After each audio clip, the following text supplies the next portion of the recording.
Encore une fois, bienvenue dans Nuance, l'émission qui explore les sujets de société sous un prisme authentique et nuancé. Aujourd'hui, nous allons aborder un thème essentiel, mais encore entouré de nombreux tabous au Sénégal, la périnatalité. De la grossesse à l'accouchement, en passant par le postpartum, de nombreuses femmes se retrouvent confrontées à des réalités souvent méconnues, voire ignorées. Pourtant, un accompagnement médical et psychologique adapté peut faire toute la différence. Pour en parler aujourd'hui, j'ai le plaisir de recevoir le docteur Mam Tony, médecin généraliste spécialisé en périnatalité et en mieux-être. En tant que cofondatrice du Kirai Center, elle œuvre pour un suivi médical holistique des femmes et pour la démocratisation de bonnes pratiques en termes de santé maternelle. Installez-vous confortablement, Nuance, ça commence tout de suite. Alors, docteur Mam Tony, bienvenue dans Nuance. Merci beaucoup. Un plaisir de te recevoir. Plaisir partagé, vraiment. Hâte d'explorer en tout cas tous les thèmes que je viens d'aborder dans l'introduction. J'espère que toi aussi tu as hâte. Prête. Alors on va d'ores et déjà rentrer dans le vif du sujet. Oui. Déjà, un terme que j'ai beaucoup répété dans mon introduction, la périnatalité. Qu'est-ce que c'est ? En termes très simples, c'est tout ce qu'il y a autour de la naissance. Ça veut dire périnatalité. Donc vraiment, c'est... on va pas penser grossesse, accouchement, postpartum, comme tu l'as dit tout à l'heure, mais tout ce qui va aussi tourner autour, aussi bien la préparation même à cette grossesse, que la récupération, que ça soit physique, mentale, tout ce qui va tourner autour de la procréation. D'accord. Alors aujourd'hui, peut-être que beaucoup te connaissent, d'autres non. Si tu devais te présenter en quelques mots, ce seraient lesquels ? Déjà médecin. Oui. Militante de soins intégratifs et accompagnante. Accompagnante. Je pense que c'est vraiment ça, c'est de l'accompagnement. Ouais. C'est vraiment pas être dans la directive purement médicale, c'est juste trouver la personne dans son environnement et l'aider à mieux vivre la situation dans laquelle elle est. Donc de l'accompagnement. Aujourd'hui, sûrement, beaucoup vont se demander pourquoi ce thème, la périnatalité, même avec l'explication précise que tu nous as donnée, ils vont dire, mais qu'est-ce que c'est ? J'ai pas vraiment compris. Donc aujourd'hui, en quoi la périnatalité, c'est un enjeu crucial au Sénégal ? Quel est le tabou qui est autour de ce mot-là ? Alors, enjeu humain, purement, parce que dans le cycle de la vie, on passe forcément par cette phase-là. Du coup, l'Afrique, le Sénégal particulièrement, a beaucoup de croyances, beaucoup de mythes, beaucoup de rituels aussi qui sont très intéressants à explorer, beaucoup d'histoires autour de la natalité. Et avec un petit choc entre ce qui se faisait avant et ce que la médecine a apporté, ce que les jeunes veulent, ce que la mondialisation nous montre aussi. Et oui, l'objectif, c'est juste ça, c'est de parler de certaines choses et trouver la formule qui nous convient.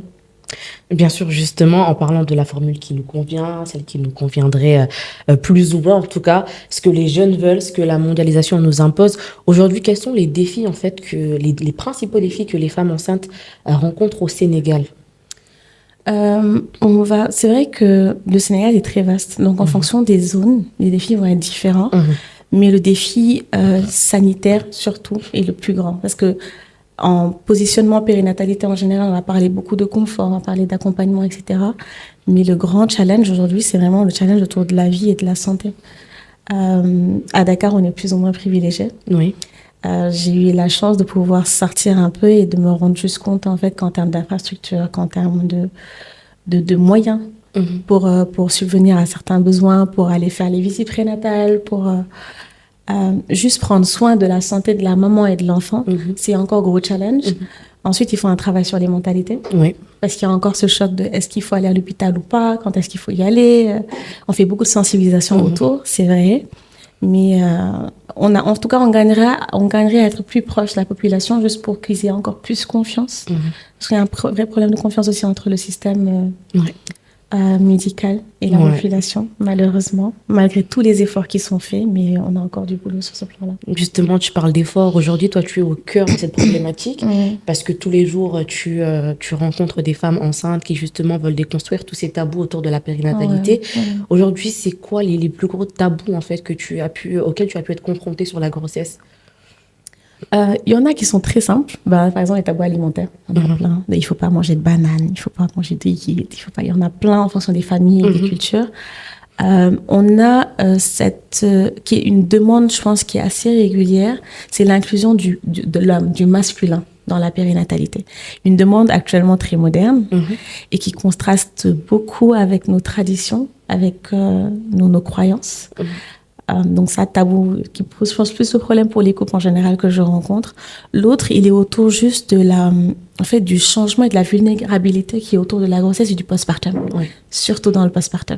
Pendant la grossesse, ça va. Les femmes sont plutôt chouchoutées, etc. Mais en fait, il y a vraiment vraiment le fait en fait que le postpartum n'est pas considéré en fait dans notre environnement. C'est bon, c'est fini. Voilà. Elle a accouché, tout va bien. Et en fait, la personne doit reprendre sa vie, comme si c'était rien passé. Et le postpartum, je me permets de te couper, pour ceux qui nous suivent, c'est quoi concrètement? Alors, le postpartum, c'est la période juste après l'accouchement. Bon, elle va durer, on va avoir plusieurs phases. On a ce qu'on appelle le postpartum immédiat, c'est les jours juste après l'accouchement, quand on est encore à la clinique ou à l'hôpital. On a le postpartum qu'on va suivre en général jusqu'à 6-8 semaines. D'ailleurs, l'entendement en général, c'est 40-45 jours de postpartum, mais le postpartum, il continue jusqu'à 1 an. Oui. Jusqu'à 1 an, pour d'autres plus, d'autres moins, mais vraiment, on n'arrive pas forcément à avoir une date précise de fin, surtout quand on allait. Mais c'est toute cette partie, toute cette période de vulnérabilité, en tout cas, après un accouchement. Et du coup, oui, dans notre fonctionnement au quotidien, je pense qu'il n'est pas assez pris en compte. Oui. Pas assez. Et tous ces tabous autour de l'alimentation, le manque de présence du père ou même des figures masculines dans la famille autour de la femme enceinte, ou encore l'ignorance autour du postpartum, en quoi cela impacte sur les femmes justement enceintes au terme de leur grossesse et même juste après? L'impact le plus flagrant, c'est la santé mentale. Je pense que c'est pour ça peut-être qu'en termes d'accompagnement, la demande est encore plus élevée, parce que c'est vrai que pour le sport, on peut trouver facilement un coach, pour l'alimentation, on peut trouver une diététicienne, etc. Mais le soutien émotionnel, le soutien psychologique, en tout cas, c'est là où on se sent la carence, que beaucoup se sentent incomprises, se sentent seules et se retrouvent juste face à des personnes qui n'arrivent pas à comprendre en fait, les demandes qui sont posées.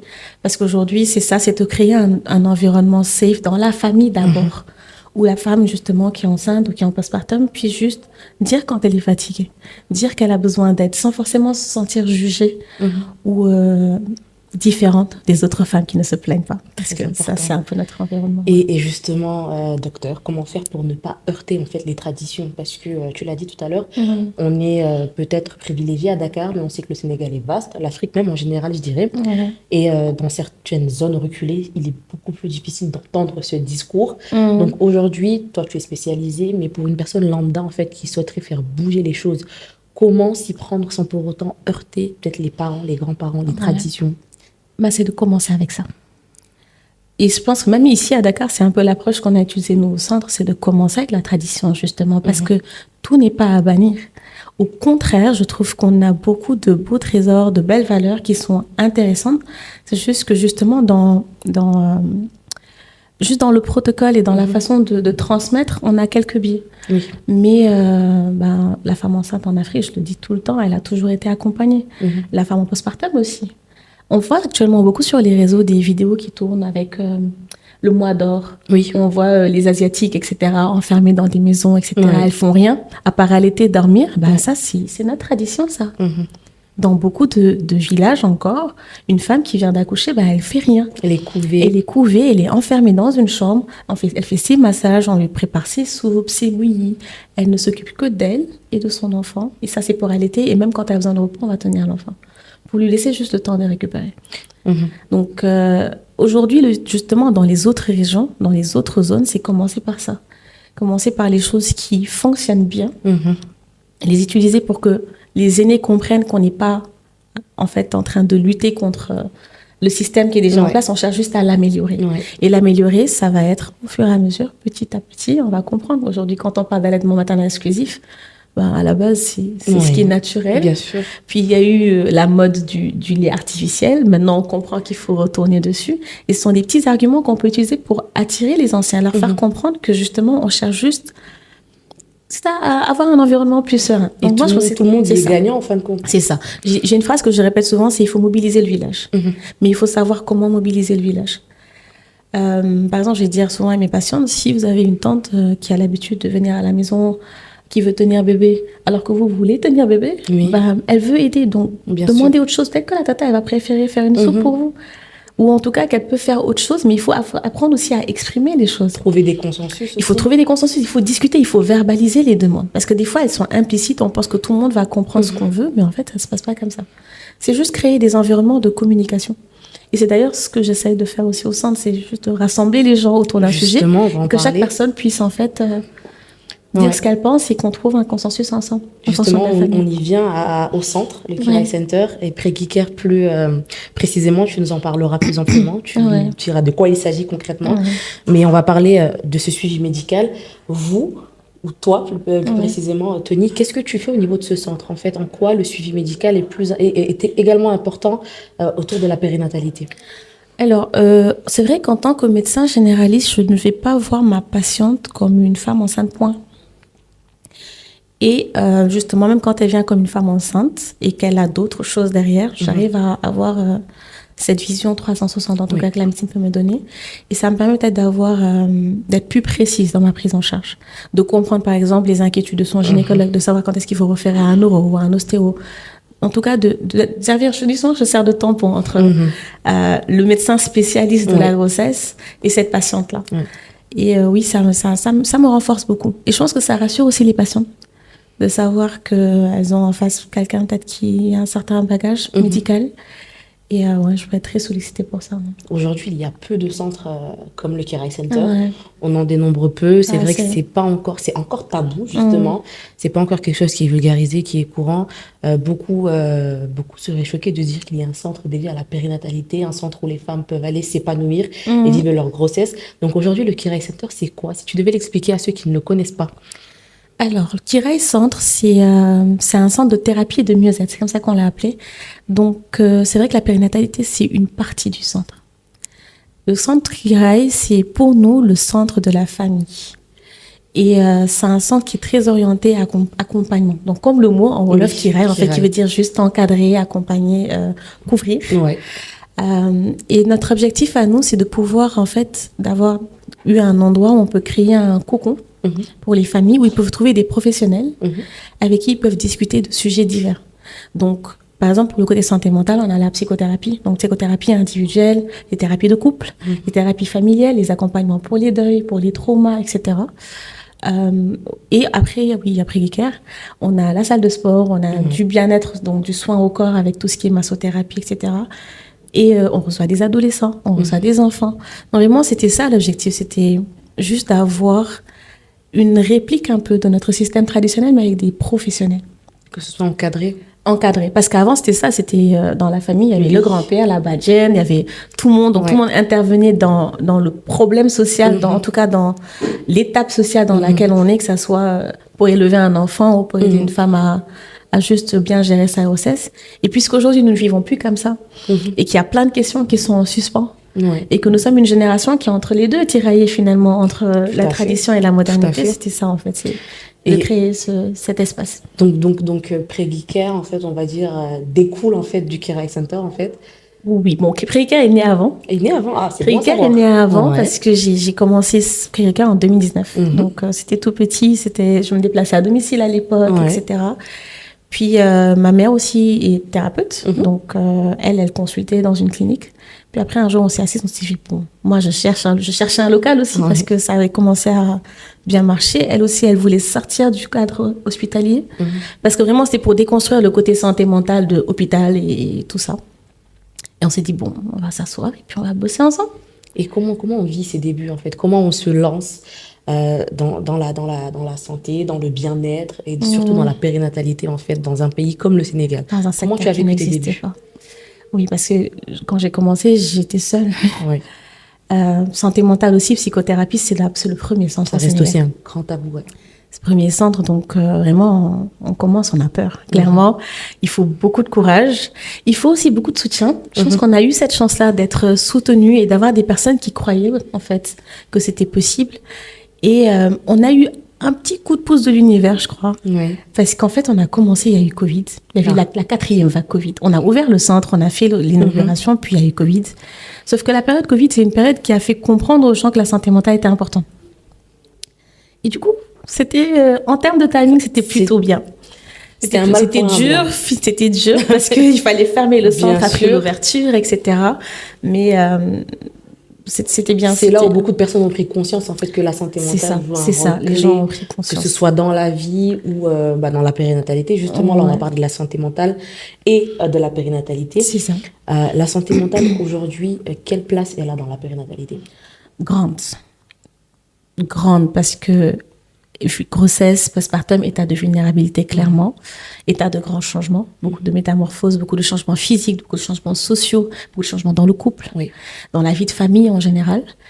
Et oui, bien sûr, il faut de l'encadrement psychologique dans ce sens-là, parce que comme je disais, on est une génération qui est très tiraillée. Oui.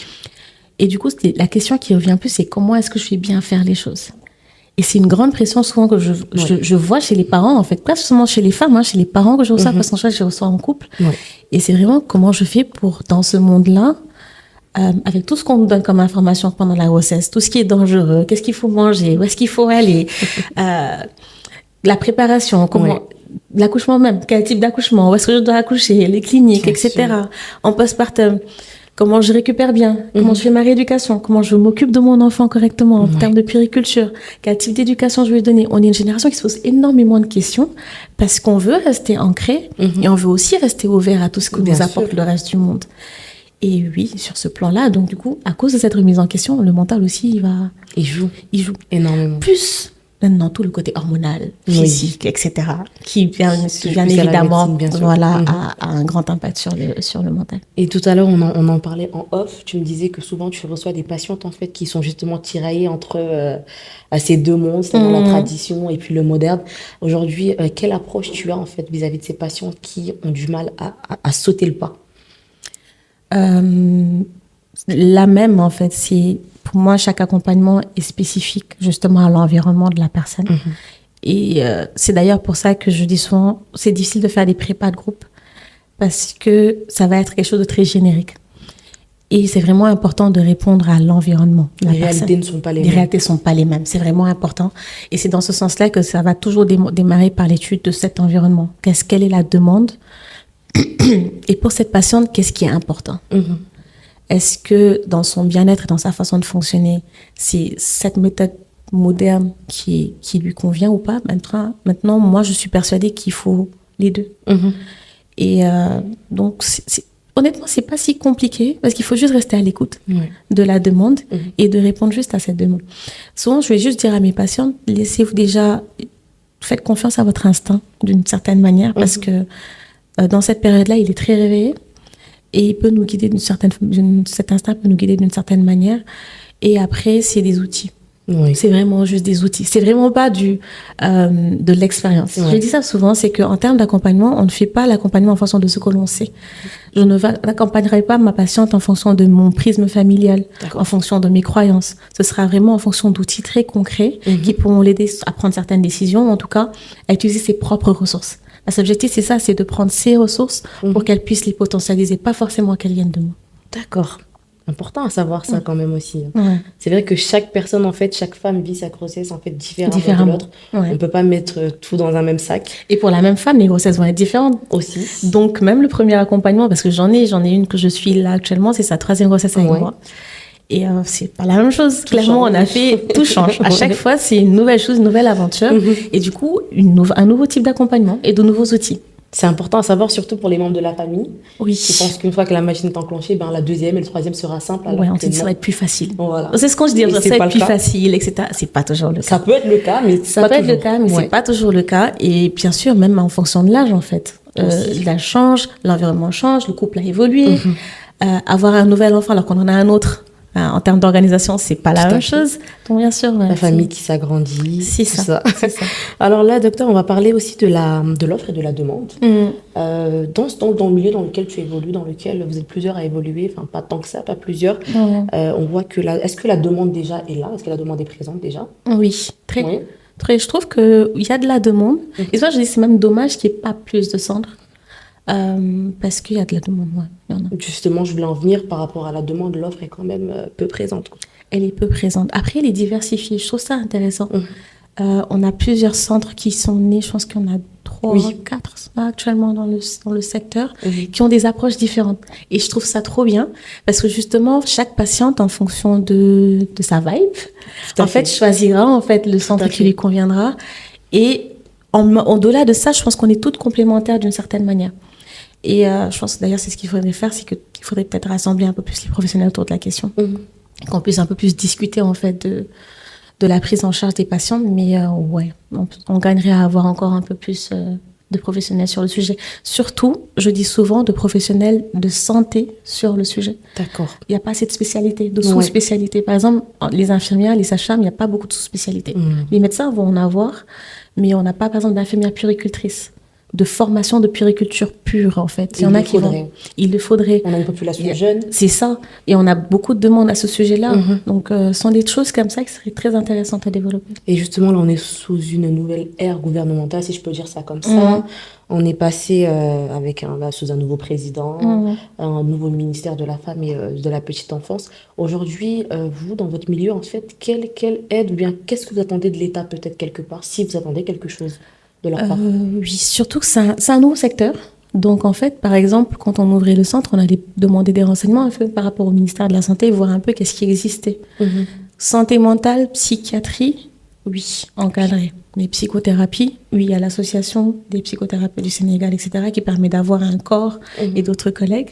Mais en termes d'accompagnement dans le secteur, surtout d'accompagnement financier, par exemple, pour s'installer, etc., il n'y a pas encore vraiment de niche, en fait, pour ça.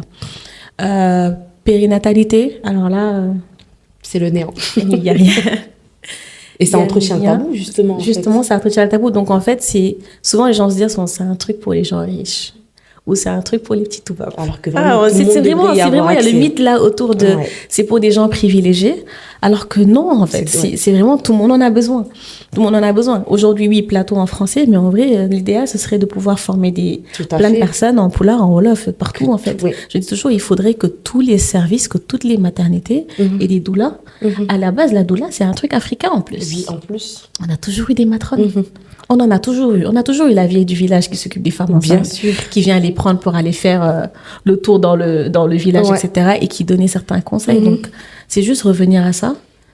Et pour ça, il faudrait plus d'accompagnement. Il faudrait plus de formation. Plus de formation. De formation locale. Sur le plan social, sur le plan familial. Sur le plan familial, etc. Il faut plus juste de formation. Parce que la formation du personnel permettra de vulgariser certaines choses. Et là, il n'y a que le ministère, c'est vrai, qui peut le faire. Bon, à notre niveau... Par exemple, moi, à mon niveau, j'ai essayé, je forme un peu, et tout, petite échelle. Mais pour les besoins, en vrai, il faudrait plus d'application. Justement, aujourd'hui, vu qu'on s'adresse à toutes ces femmes, qu'elles soient à Dakar ou qu'elles soient un peu partout dans le Sénégal et qui n'ont peut-être pas encore accès à Préguicare, Keraï Center ou encore d'autres centres qui œuvrent dans la périnatalité, qu'est-ce que tu dirais à ces femmes pour vivre une grossesse épanouie sans pour autant avoir accès à des centres comme le Keraï Center? Je pense qu'on est une génération digitale. Très digitale, c'est vrai qu'il y a énormément d'informations sur la périnatalité sur les réseaux, etc. Donc s'informer déjà. S'informer. Après, le seul problème, c'est qu'il faut savoir où trouver l'information. Bon, c'est vrai qu'il y a des sites officiels, etc. S'informer en ayant ces informations génériques, c'est-à-dire on a des codes qui sont, quel que soit le pays, quel que soit l'environnement, ce sera la même chose. Et puis après, c'est adapté par rapport à notre contexte. Par exemple, on va beaucoup voir les vidéos d'accouchement dans l'eau, etc. Oui. Bon, on sait qu'on ne va pas faire d'accouchement dans l'eau dans les régions ici. Bon, ici, il y a un seul endroit qui fait ça ici, à Dakar. 2. Mais dans les régions, ce n'est pas forcément possible. Mais on sait que le style libre aujourd'hui, dans certains centres de santé, c'est possible de pouvoir le faire. C'est ça, en fait, c'est s'informer au maximum, essayer de trouver du contenu qui est africain, parce que je pense qu'il y en a un peu plus. On essaye. Et avoir du contenu africain, ça permet d'être encore un peu plus proche de notre réalité. Réaliste, quoi, quelque part. C'est ça. Et exploiter, en fait, tous ces potentiels qui sont en train de naître. Je pense que même si aujourd'hui, moi, je suis à Dakar ou quelqu'un d'autre, en fait, on est quand même accessible. Il y a les numéros, on peut appeler, on peut demander conseils, etc. Et moi, en dehors de la patiente, ce que je vais surtout demander, c'est aux collègues, en fait, de plus s'ouvrir aux gens pour que, justement, on puisse partager les informations. C'est important. Et on va revenir un petit peu en arrière, on va revenir sur ce fameux postpartum. Je te repose aussi la même question, parce que c'est vrai que beaucoup le vivent seuls. Elles n'ont pas forcément accès à ce qu'on disait, que ce soit sur le plan social, le médical, justement, s'informer peut être difficile pour elles. Ouais. Certaines sont dans des zones très reculées. Elles n'ont même pas parfois Internet. Ouais. Dans ces cas-là, comment on vit ce postpartum? Difficilement. Après, tu sais, il y a une chose qui est intéressante, c'est quand on a conscience de certains états, on va plus faire attention. Aujourd'hui, parce que tu connais le postpartum, parce que tu sais que c'est une zone de fragilité, etc., tu vas même faire plus attention à certains On s'y prépare signaux. Quelque part. Non, mais même à la conscience, en fait, de soi. Certains signaux, aujourd'hui, tu vas les comprendre et les interpréter parce que tu sais que tu es en postpartum, par exemple. Alors que une autre personne va justement avoir une approche différente pour elle. C'est normal, en fait, d'être dans cette situation. Maintenant, le premier conseil souvent que je vais donner en postpartum, c'est rester à l'écoute de son corps. C'est juste ça, c'est rester à l'écoute de son corps. Parce que c'est difficile des fois d'esquiver, par exemple, les tâches ménagères. C'est difficile juste de couper le quotidien des autres femmes, surtout dans certains environnements. Continuer à vivre. Mais rester à l'écoute de son corps et pouvoir demander de l'aide, ce sont des choses qui, je pense, peuvent être accessibles à tout le monde. Oui. C'est juste mobiliser d'autres femmes autour de soi. Que ce soit la mère, la copine, la cousine, la grand-mère.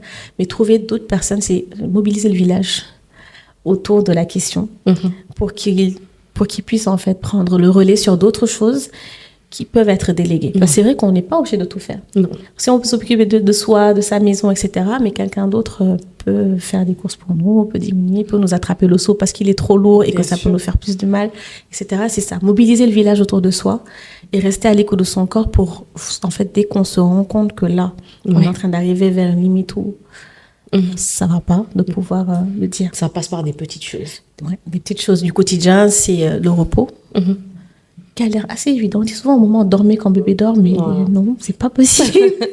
C'est dur parce qu'il faut faire le reste de sa vie en fait quand bébé dort.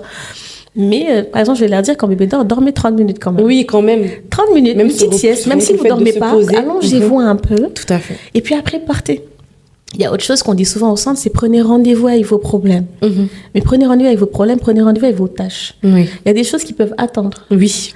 Aujourd'hui, plier les habits de bébé, l'essentiel, c'est que ça soit plié. C'est pas plié en 4 ou en 8 parce qu'on a essayé de le faire, c'est pas grave. C'est vraiment aussi relâcher la pression parce qu'on se met aussi personnellement beaucoup de pression en tant que femme. Normal, l'environnement aussi va aider, mais revoir les priorités et rester dans cette conscience que c'est une zone de vulnérabilité, comme je le dis, et que ça peut basculer très vite. Malheureusement, très vite. Et des fois, il faut intervenir le plus vite possible. Et quand on est loin, ça peut être compliqué. Et puis, ça peut être aussi très néfaste pour le bébé. C'est ça, aussi. Parce que aussi, je dis souvent, au moment, on ne peut pas donner ce que l'on n'a pas. Et en fait, votre énergie, votre joie de vivre, votre sourire, votre chaleur, en fait, l'enfant a besoin de tout ça pour grandir. Sauf qu'une maman éteinte, épuisée, a du mal à le faire. Souvent, quand on parle du syndrome du bébé secoué, je leur dis souvent, c'est pas un truc d'une mauvaise maman. Non, ça a aidé un cheminement, en fait. C'est pas une mauvaise maman qui le fait. C'est parce qu'à un moment donné, son cerveau a juste déconnecté par fatigue, par épuisement, et qu'à un moment, elle en pouvait juste plus. D'ailleurs, on dit souvent que ce sont les mamans, mais dans les statistiques, ce sont les papas qui secouent plus les bébés que les mamans. Mais tout ça, c'est pas parce qu'un parent n'aime pas son enfant, c'est pas parce que c'est un mauvais parent, c'est parce qu'il est dans un état de vulnérabilité où, à un moment donné, le cerveau est un organe très égoïste. Très... En général, on manque un peu de sucre déjà, il nous fait faire le tournis, on est loin. Mais en fait, même dans ces situations-là, il va juste penser à sa survie, à lui, et pas forcément à celui de l'enfant. Vraiment prendre soin de soi, c'est vraiment important. C'est important. Et depuis tout à l'heure, on parle des mamans. Et les papas aussi jouent un rôle. Ouais, moi, je suis team papa. Contrairement à ce qu'on peut croire, le papa joue un rôle essentiel, en tout cas dans la périnatalité, en fait, dans la grossesse, tout au long de l'accompagnement et bien après. Bien après. Alors, les papas, qu'est-ce qu'on peut en dire? Les papas...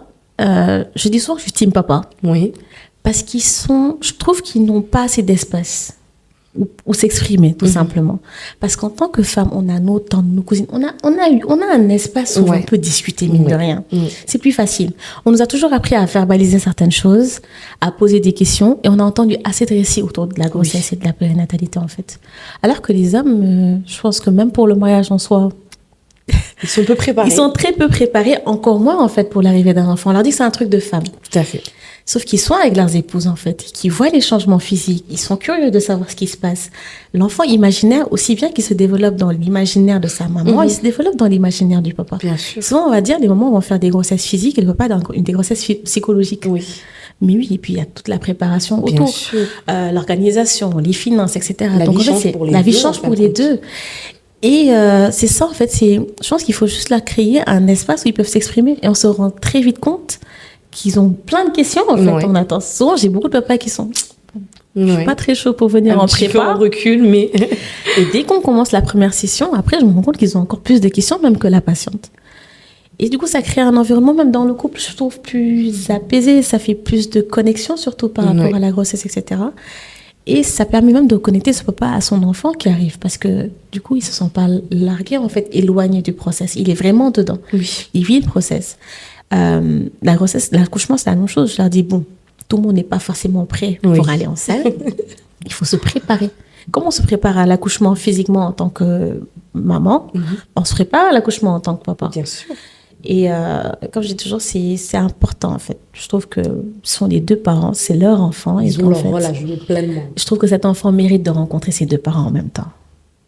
Il y a le papa et la maman, c'est important. Il faut déconstruire cette idée comme quoi vraiment la grossesse est liée qu'à la mère, bien que celle qui subit la plupart des changements physiques.